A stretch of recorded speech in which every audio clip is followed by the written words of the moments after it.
मैं हमेशा तुमसे कहता हूँ, लेकिन तुम मेरी बात कभी नहीं सुनते हो। तुम्हें पढ़ाई करनी चाहिए। नहीं करनी है। देखो, ये क्या है? इसे फ्लो ऑफ टाइम कहते हैं। जब तुम आलस करोगे तो ये टाइम इसी तरह बहकर तुम्हारे ऊपर से यूं ही निकल जाएगा। वो क्या होता है डोरेमोन? तुम्हें और समझाना पड़ेगा। तुम तो बिल्कुल भी समझदार नहीं हो नोबिता। और समझदार बनने के लिए तुम्हें पहले पढ़ाई करनी चाहिए, समझ गए? लेकिन आज टेस्ट के लिए भी ज्यादा अच्छे से पढ़ाई नहीं की थी। क्या सच में? आज का रिजल्ट क्या होगा? शायद 0 मिलेगा। मैं कुछ नहीं कर पा रहा हूँ। मुझे सब पता है। मैं कितने भी कोशिश कर लूँ, लेकिन मुझसे कुछ नहीं होगा। बुरा मत सोचो।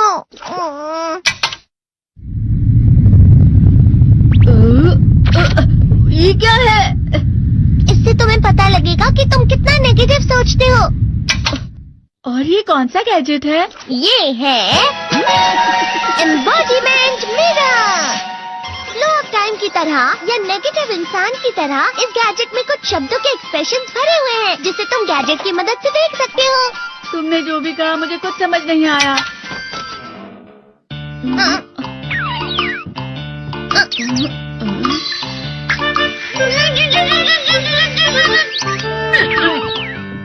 ये क्या था डोरेमोन? एक कहावत है, लोमड़ी की वजह से बुरा होना। ये तुम्हें यही बता रही है।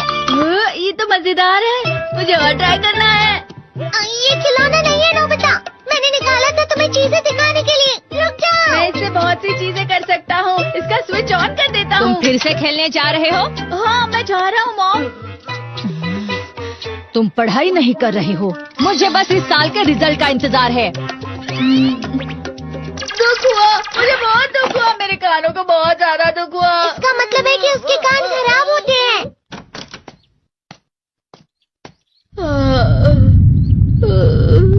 ये तो फिर से नेगेटिव बन गया। ला ला ला ला ला ला ला ला पाए पाए पाए पाए पाए। नोबिता, तुम हमेशा नेगेटिव रहते हो और मुझे तो देखो, मैं हमेशा कितना ज्यादा खुश और हंसता रहता हूँ। आज भी 2 लोगों ने मुझे अपने साथ खाने पर आने के लिए कहा है। अब मैं इस कंफ्यूजन में हूँ, मैं किसके साथ जाऊँ? हाँ, अरे मैं लाल हो गया। इसका मतलब है ये? इसका मतलब ये झूठ कह रहा है। झूठ नहीं है, ये सब सच है। अचानक अब नोबिता चमकने लगा। तुम इतना क्यों? अरे तुम यहाँ हो? अरे तुम दोनों इतने लाल और इतने चमकदार क्यों लग रहे हो? खुशखबरी है, अब से ग्राउंड पर बेसबॉल की स्पेशल ट्रेनिंग होगी। बॉल अच्छे से पकड़ना।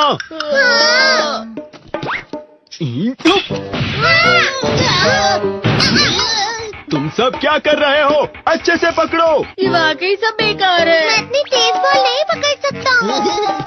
जियान, क्या हुआ सुनियो? मुझे तुम्हारे बगल में खड़े होकर तुम्हें शानदार स्विंग करते हुए देखना है। क्योंकि मैं अपनी प्रैक्टिस स्विंग की जगह तुमसे 100 गुना ज्यादा अच्छे से सीख सकता हूँ ना। ठीक है सुनियो, अब तुम कैचर हो। अरे वाह जियान। तैयार हो जाओ। अच्छे से पकड़ना, ठीक है? ये लो।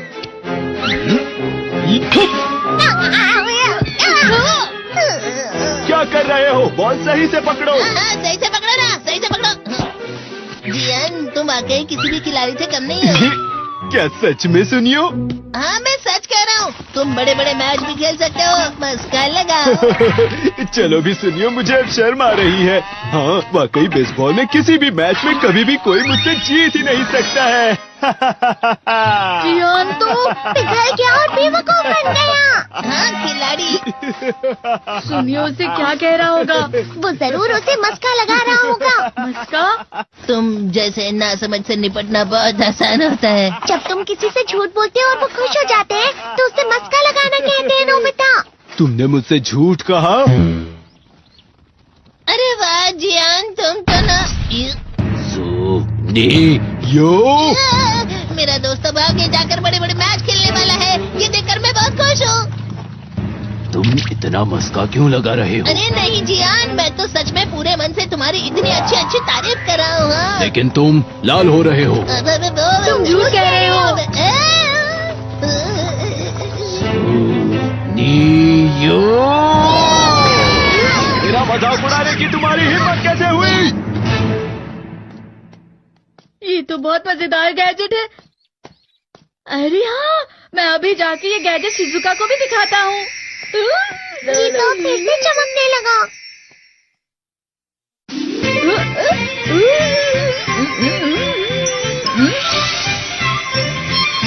शिजुका!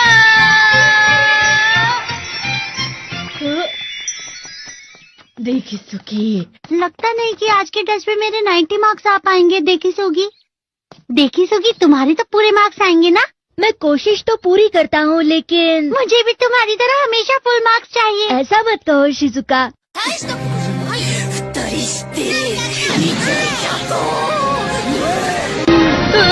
ये क्या हो रहा है डोरेमोन? ये बुरा लगने की आग है। मैं डर रहा हूँ, मैं डर रहा हूँ। बहुत गर्म है, बहुत गर्म है, बहुत गर्म है। बहुत ज्यादा गर्म है पानी। अरे नहीं, प्लीज मुझे माफ कर दो। नहीं, मैं तो बच गया। हाँ? डोरेमोन, कभी कभी मैं सोचता हूँ शिजुका डेकिसुकी के साथ इतना क्यों रहती है। तुम बहुत जल्दी नेगेटिव हो जाते हो नोबिता। वो पढ़ाई में अच्छा है, स्पोर्ट्समैन भी है, समझदार है, वो बहुत अच्छा लड़का है। मैं उसके सामने कुछ नहीं। नोबिता! इसका मतलब क्या है डोरेमोन? इसका मतलब होता है कि दुख की गहराई में गिर जाना। अरे हाँ, ये मुझ पर भी लागू होता है ना। बस थोड़ा सा। चलो वापस घर चलते हैं।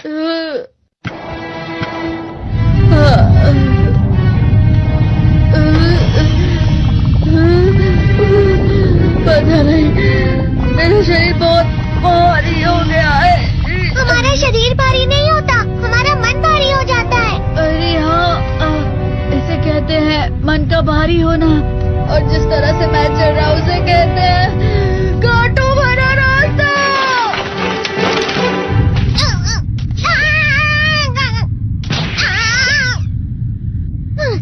तुम अच्छी चीजें नहीं सोच रहे हो नोबिता, थोड़ी सी शांत हो जाओ प्लीज।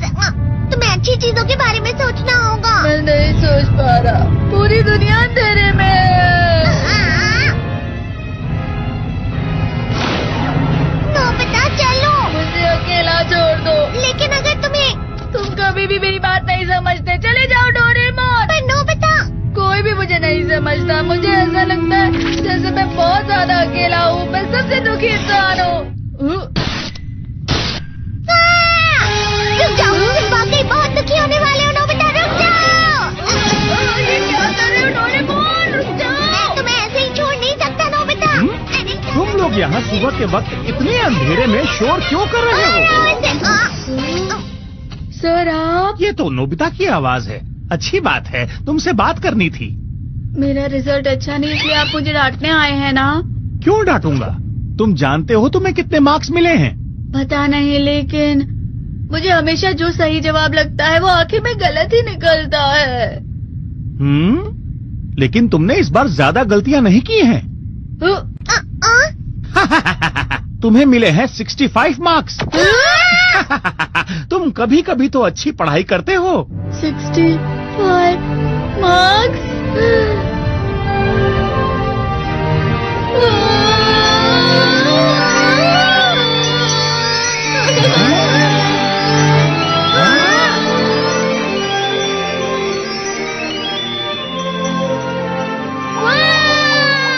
अब इससे क्या हो गया? ये सातवें आसमान में उड़ रहा है सर। ओह अच्छा।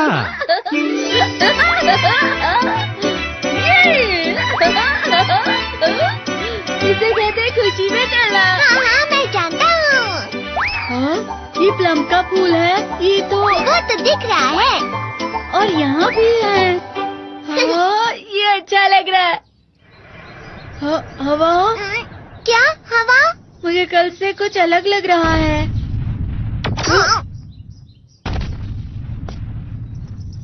शायद कोई तो पास आ रहा है। शायद उसके बहुत बड़े बड़े कदम है। वो क्या है? मुझे कुछ दिखाई नहीं दे रहा, लेकिन कोई बड़ा लग रहा है। फिर से वही हवा। शायद कोई आने वाला होगा। ये खुशबू तो ये गर्म है।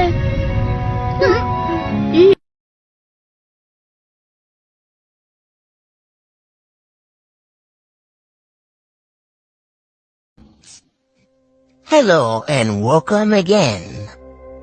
Today's story is about the legend of Mufasa. I always wanted a brother, says the Lion King, Mufasa.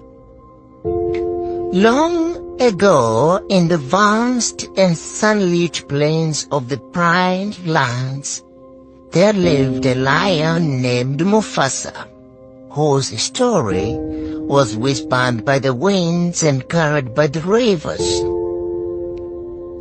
His rise to become the beloved king was far from ordinary.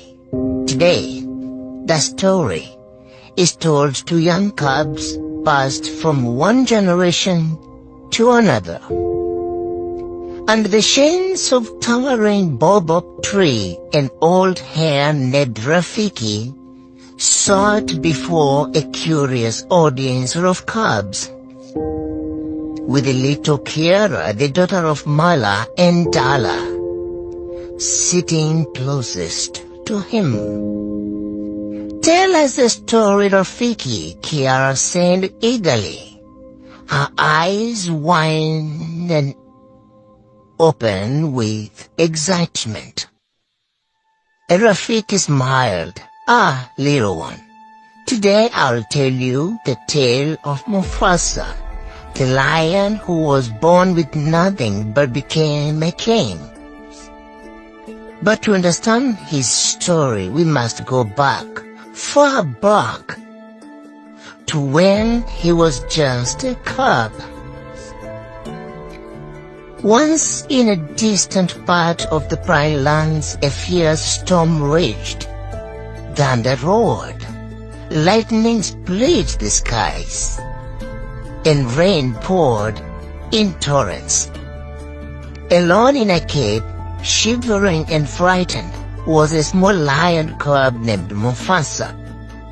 He was lost, separated from his pride, with no family to care for him. Days passed, and hunger gnawed at his tiny belly. He wandered aimlessly, weak but determined to survive. One fateful morning, as the storm finally cleared, he stumbled upon a waterhole where a lunch lion was drinking. This lion was Taka, a kind-hearted but troubled prince of a noble pride. "Are you lost, little?"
Misfits can have great adventures together, don't you think?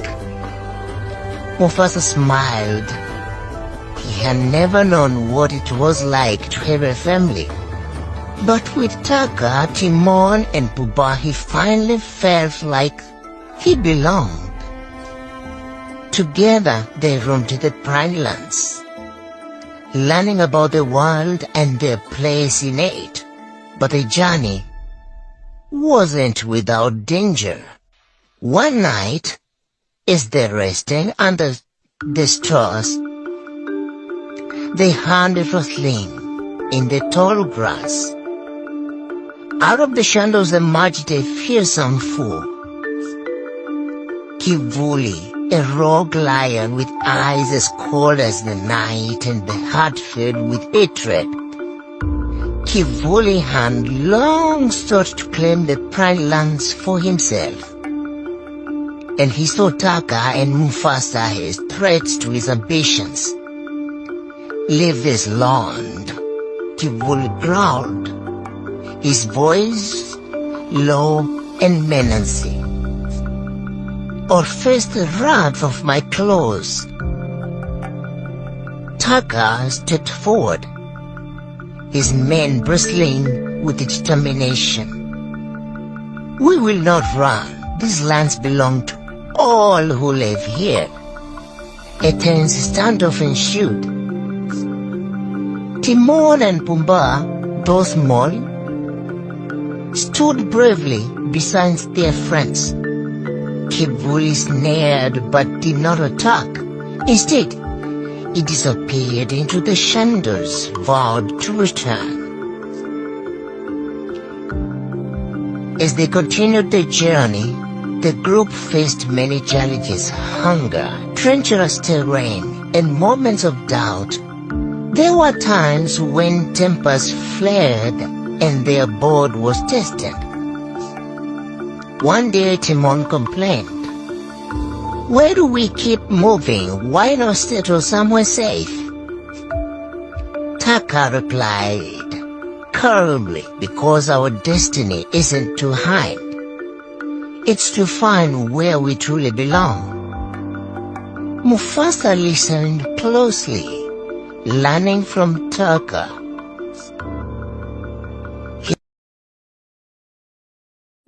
Rafiki finished the tale, just like I'm finishing it, his voice soft and thoughtful. And so, little care, that is how Mufasa became the king of the Pride Lands. Kiara's eyes sparkled with wonder. "He was so brave. Do you think I could be brave like him someday?" Bravery comes in many forms, little one. Someday you'll find your own path, just as Mufasa did. And the sun set in the Pride Lands. The cubs scampered off, their imaginations alive with dreams of courage and adventure.